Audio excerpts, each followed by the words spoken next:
يعتذرون إليكم إذا رجعتم إليهم قل لا تعتذروا لن نؤمن لكم قد نبأنا الله من أخباركم وسيرى الله عملكم ورسوله ثم تردون إلى عالم الغيب والشهادة فينبئكم بما كنتم تعملون سيحلفون بالله لكم إذا انقلبتم إليهم لتعرضوا عنهم فأعرضوا عنهم إنهم رجس ومأواهم جهنم جزاء بما كانوا يكسبون يحلفون لكم لترضوا عنهم فإن ترضوا عنهم فإن الله لا يرضى عن القوم الفاسقين الأعراب أشد كفرا ونفاقا وأجدر أن لا يعلموا حدود ما أنزل الله على رسوله والله عليم حكيم ومن الأعراب من يتخذ ما ينفق مغرما ويتربص بكم الدوائر عليهم دائرة السوء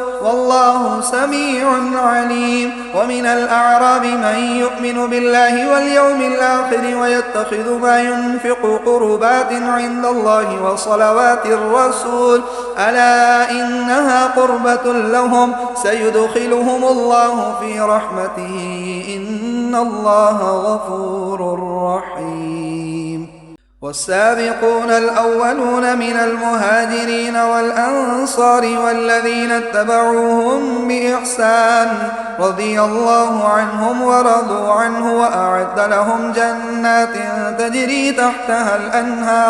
الأنهار خالدين فيها أبدا ذلك الفوز العظيم وممن حولكم من الأعراب منافقون ومن أهل المدينة مردوا على النفاق لا تعلمهم نحن نعلمهم سنعذبهم مرتين ثم يردون إلى عذاب عظيم وآخرون اعترفوا بذنوبهم خلطوا عملا صالحا وآخر سيئا عسى الله أن يتوب عليهم إن الله غفور رحيم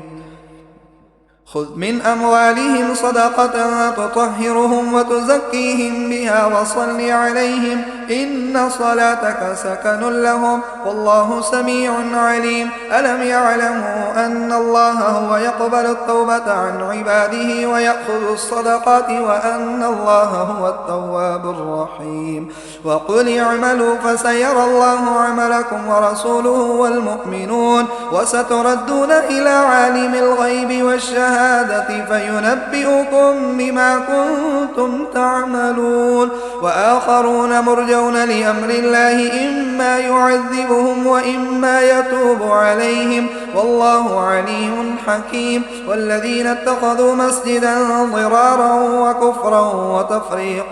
وتفريقا بين المؤمنين وإرصادا لمن حارب الله ورسوله من قبل ولا يحلفن إن أردنا إلا الحسنى والله يشهد إنهم لكاذبون لا تقم فيه أبدا لمسجد أسس على التقوى من أول يوم أحق أن تقوم فيه رجال يحبون أن يتطهروا والله يحب المطهرين أفمن أسس بنيانه على تقوى من الله ورضوان خير أم من أسس بنيانه على